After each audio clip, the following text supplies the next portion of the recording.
Yes. Once again, greetings, everyone. My name is Kwame Gonza, as usual, and the channel is called Africa Reimagined. Today, we are here to discuss what is happening within the continent. We are supposed to have a weekly roundup every end of week on Sunday, but we were not able to have that weekly roundup last Sunday because of certain reasons. And we want to ask for your pardon in that regard. But today we want to talk about the Secretary of State, or what you would call the Minister of Foreign Affairs of South Africa, of the United States, the Minister of Foreign Affairs of the United States. He has been making rounds on the African continent after he came, from Asia. He came from Asia, and he decided to stop out in South Africa. And from South Africa, he would go to Congo, where he has been already. And from the Congo also, he will proceed to Rwanda before he proceeds out of Africa to the United States. But this visit follows a visit by, Russia's Minister of Foreign Affairs, Mr. Sergei Lavrov. So this guy from the United States, he's coming in the normal, in the olden ways of looking at Africa as a subordinate, because this is what Europeans have been doing. These are Europeans. When I'm talking about the United States, these are all Europeans. What they have been doing, all through for the last 600 years is to boss Africa around and tell us what to do. And so he appears to have come to do the same thing, because when Sergei Lavrov, Mr. Sergei Lavrov, the Minister of Foreign Affairs of the United States, came and visited Uganda, and visited Congo Brazzaville, and he visited Ethiopia, he visited Egypt. Immediately, this guy Macron, when the French president, when he heard that Sergei was visiting Africa, immediately also took his plane and ran. So it looks like Africa has become a fighting place. Africa has become a fighting space, a war zone where these guys, a ring where these guys have to come and battle it out. And this is all because a few, I know we are going to talk about this guy Blinken, the Secretary of State of the United States, but a few weeks ago, President Putin of Russia made some remarks and said that Africa looks as if he's sleeping, but he's not sleeping, he's waking up, because we have, those guys there, they are 1.4 billion people. So those guys are not sleeping. And so everyone is waking up to this reality that Africa is trying to do something for itself. For a very long time, we have been on the receiving end of abuses and all types of abuses, testing, drugs, insults, shooting. You can see the Africans in the United States, how they are being shot and killed recklessly, because they think that the Africans on the continent are not watching these things. They are not paying attention to this. So we have been on the receiving end mostly of injustice, exploitation of our resources, which built Europe and built, the United States. So all these, so we have been on the receiving end. And so these Europeans, when they are coming on the continent, they think that they are speaking to the old African, who is always going to be on the receiving end of all types of abuses and injustices, and then hypocrisy, all types of hypocrisy. When they come here, they come talking about democracy. But then when you go to their countries, you see how they're treating Africans over there, or the so-called African Americans. When these are Africans, definitely. When you go and see how they're treating them, you don't see any democracy. When you see how their corporations are stealing from us, how they're stealing our resources, you don't see any democracy in this kind of stealing. So their democracy, the Western world, it looks like it's just in words. It doesn't look like, but that's what it is. It's just hypocritical democracy that their democracy only works when they are stealing from us. That is when they are saying that be stable, be democratic and stable so that we can steal from you, without you making any noise. So be democratic and we will come and take the resources, the benefit of the resources. So the Secretary of State of the United States came to South Africa, but he met his equal just like a few months ago in November 2021, when the same Secretary of State, Blinken, and the guy even looks very weak. I don't know. He pretends to be humble, but we know when he's full of hypocrisy. Yeah, he came and he did what he's supposed to do, to pretend that he's humble, and that is what is happening. So he's pretending that he's a humble Secretary of State. So, but Africans are watching.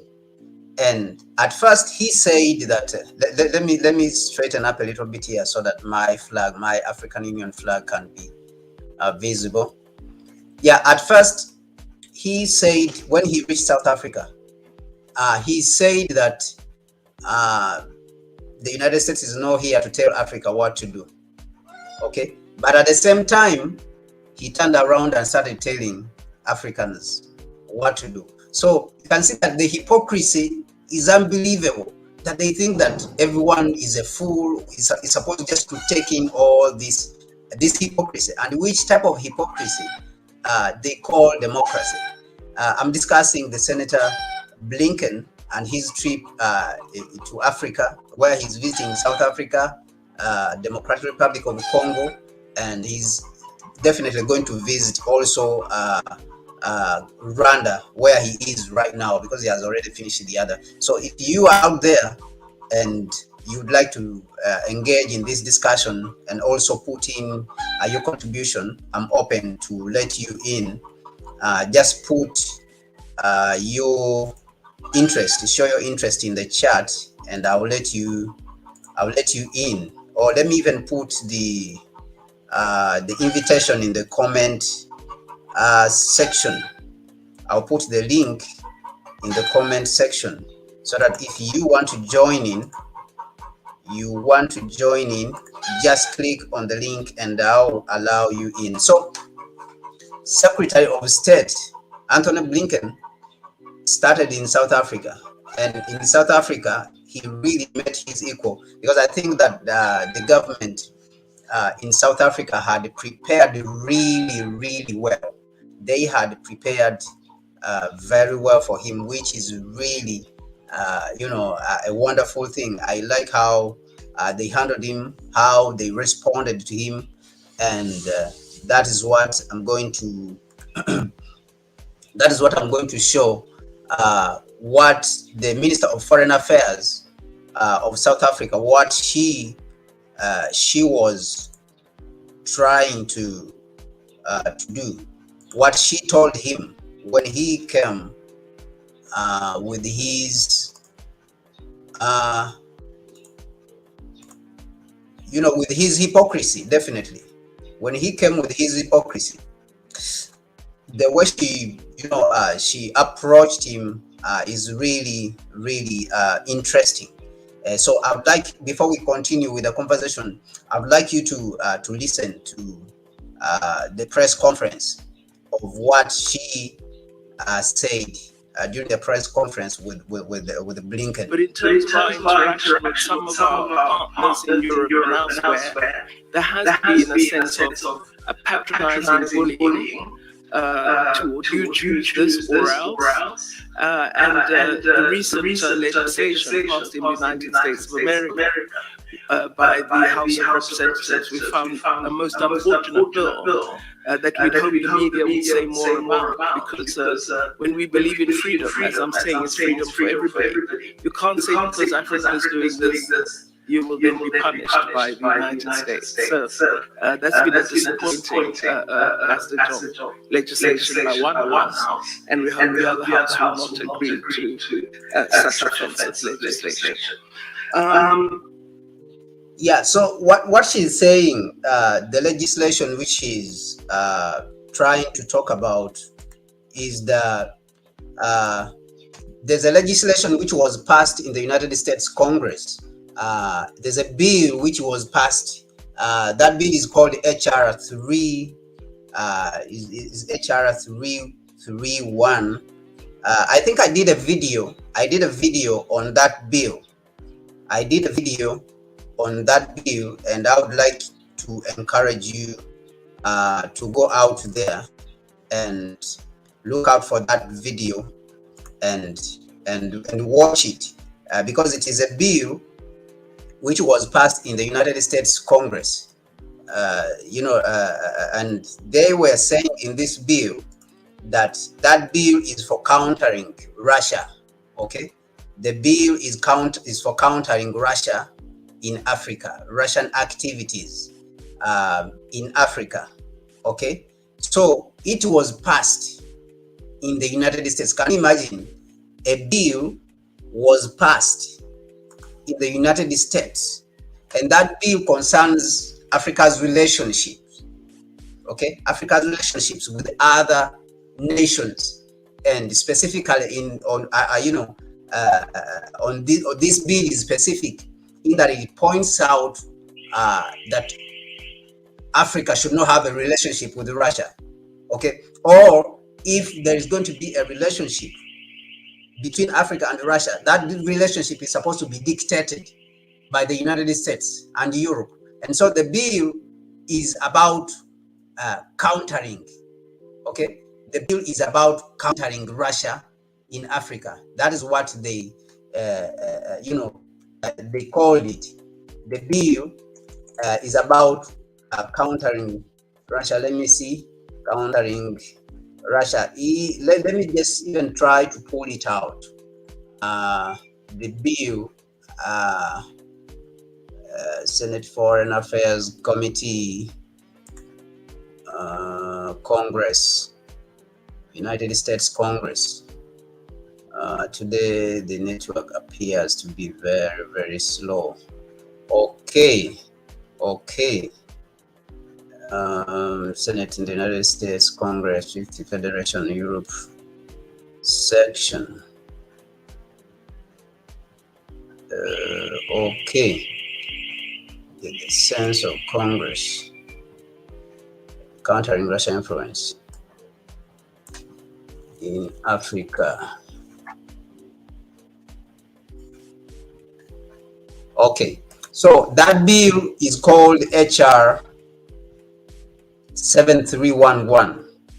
That bill is called HR 7311, and the purpose of that bill, they claim, is to counter Russia's influence in Africa. But if you ask yourself,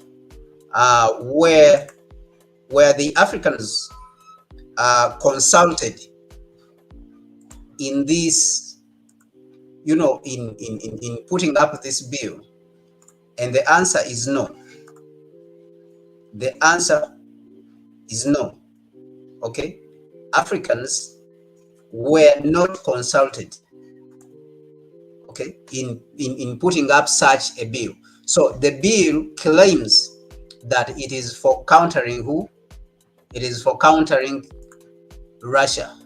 Okay, there is in the state of the United States, the April 28th, 2022, to the Secretary of State to develop and submit to Congress a strategy and implement a plan outlining United States efforts to counter the malign influence and activities of the Russian Federation and its proxies in Africa and for other purposes. So what it means by proxies in Africa, Russian Federation and its proxies, when he's talking about proxies, he means that all those who are friends to Africa, so they are doing a strategy for countering Russia. So what they are doing is that they are trying to say that Africa is their child.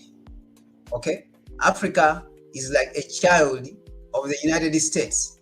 So the United States does whatever it wants, or Africa is a garden for the United States. So this is the bill the Minister of Foreign Affairs of South Africa is talking about. So this is the bill she is talking about, and she said that it is unfortunate that you people pass bills in the United States while we Africans have not had a say in what you are doing. We don't do anything, to interfere with your country. So how come you people pass bills, trying to tell Africa what to do?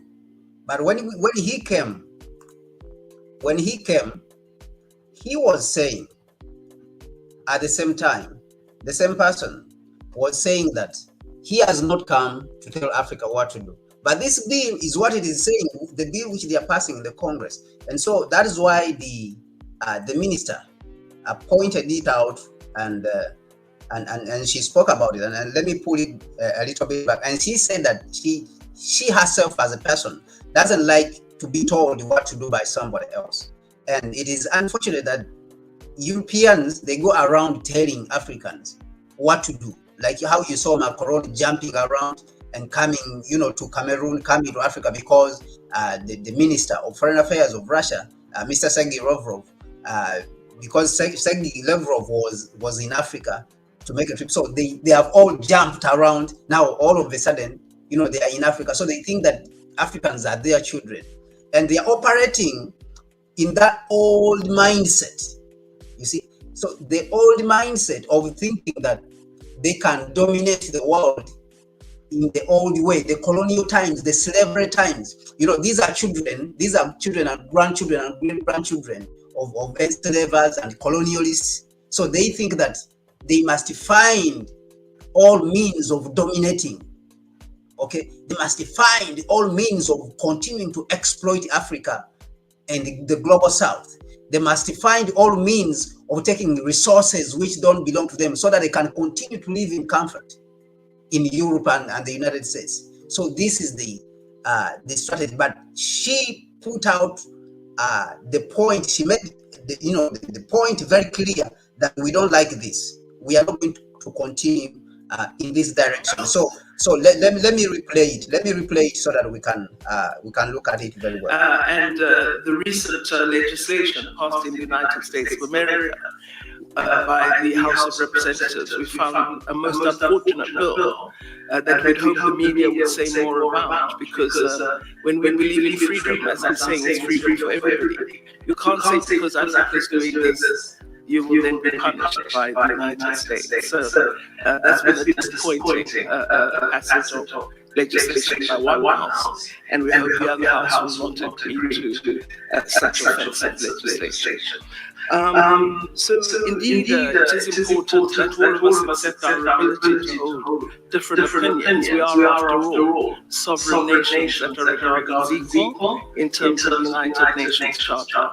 We may differ in terms of economic power and economic ability to influence development in different parts of the world, but what will make the world work is if we respect each other. Fundamentally, what African countries, African governments are trying to say, and what Minister Pandor is trying to say, is we have our own vision, we have our own plan for where we want to develop. What we want is for our partners to come along with us, and not to kind of suggest that we must change our policies in order or to change up the ways of our thinking in order to partner together, but to find ways in which we can do so constructively. And I think that's a very important message, and I hope that Americans will be watching what Minister Pandor said and really understanding it, because I think it's fundamentally very crucial.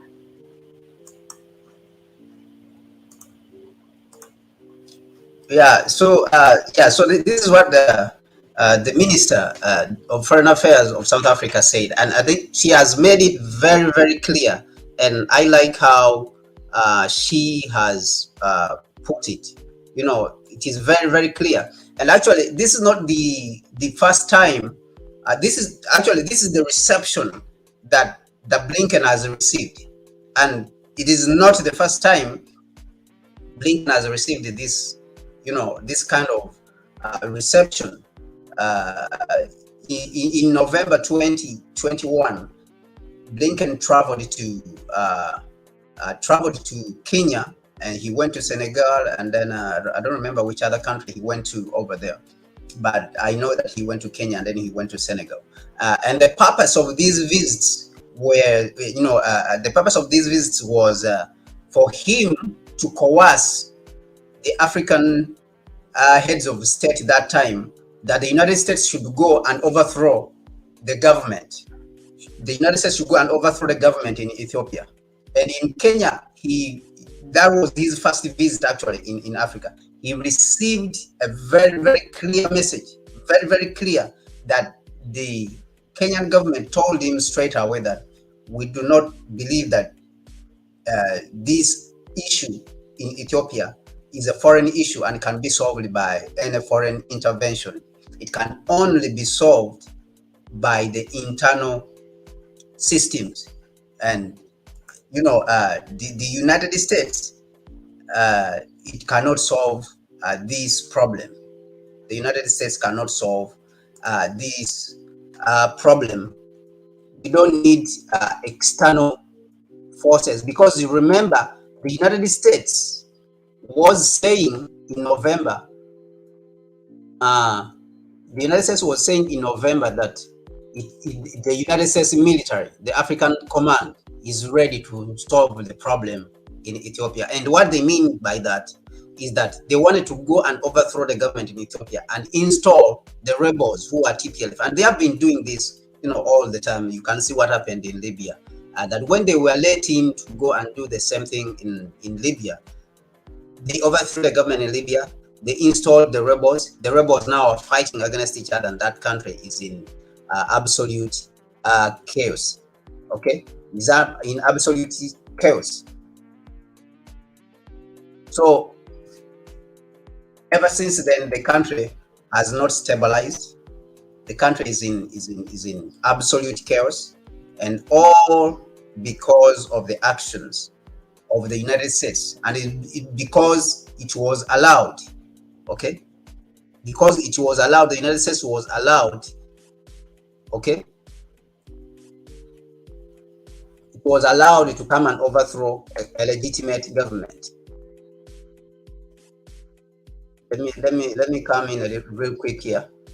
If you are online and you would like to engage in the discussion, to join the discussion, just send a message or use the comment section in the chat. There's a link there. Just touch that link with your mouse, and then let's take it from there. US rebuked in Africa as it attempts to tell Africans what to do. Okay. Yeah. So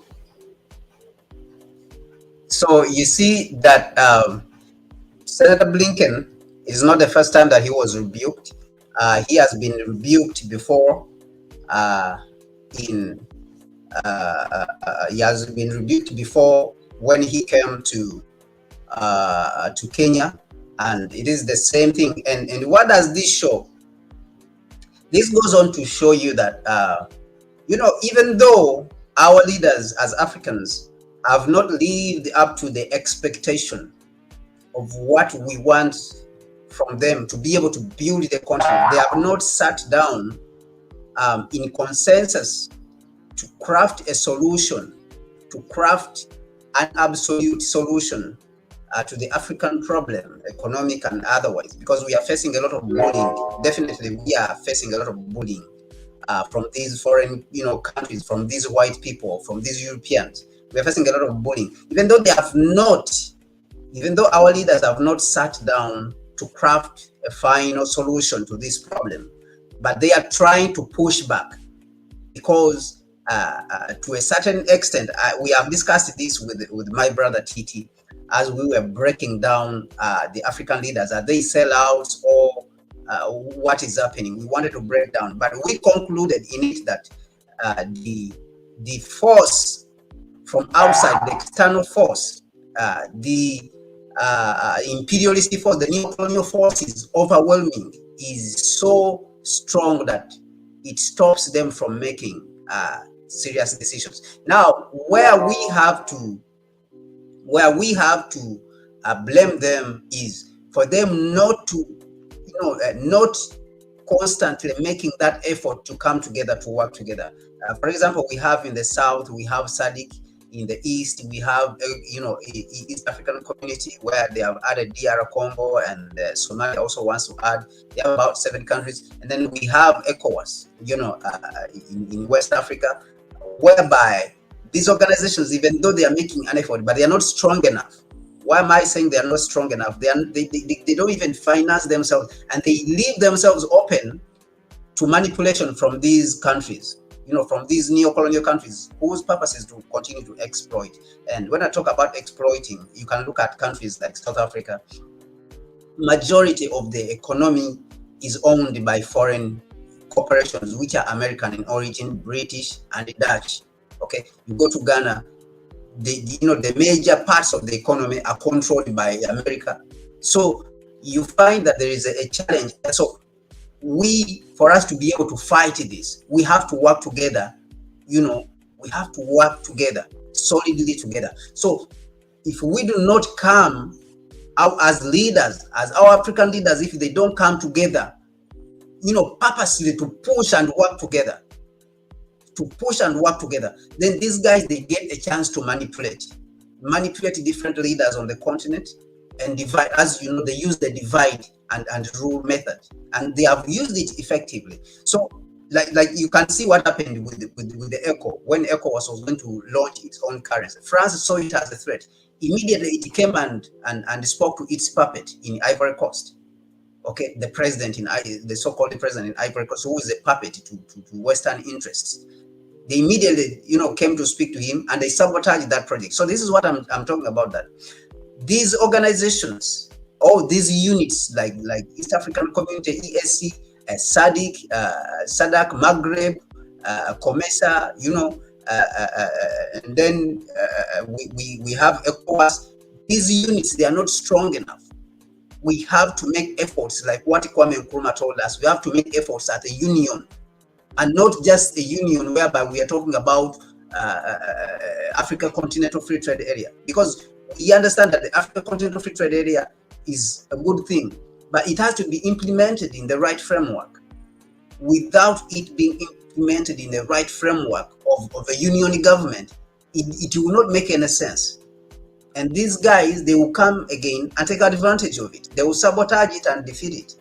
And that is going to happen definitely, because imperialism doesn't have anywhere to depend right now. They don't have anywhere to depend.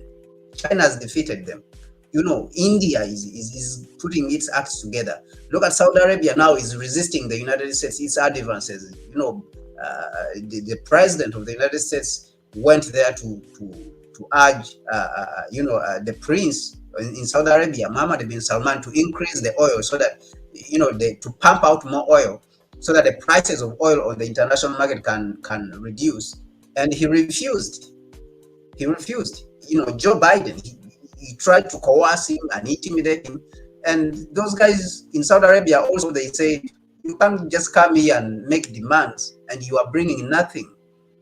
You see, and they even said that your coercive means of, misguided international, foreign tactics will not lead anywhere.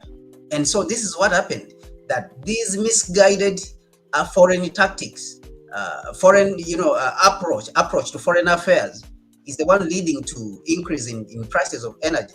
And it is true, because they have boycotted the energy, Russia's energy. So when they boycott Russia's energy, then we have problems on the international stage, that the prices of oil will rise up, and they run to Saudi Arabia. So Saudi Arabia is getting its act together. And when Saudi Arabia gets its act together, then we also have China has gotten its act together. All of Asia has gotten its act together. The only place, Russia is also getting its act together. So imperialism doesn't have anywhere to depend. The only place where people have not gotten their act together is Africa. And that means we as Africans and African citizens, we have to work together with the presidents on the African continent who are progressive, that they see, the capacity, the potential of this continent. Majority of the African presidents, of course, they are not good, but not all of them. There is those we can work with, but that force, that energy, that determination is supposed to come majorly from the African people, from the citizens, from the leading African citizens. That's where that energy is supposed to come from. Without that, the continent cannot be rescued.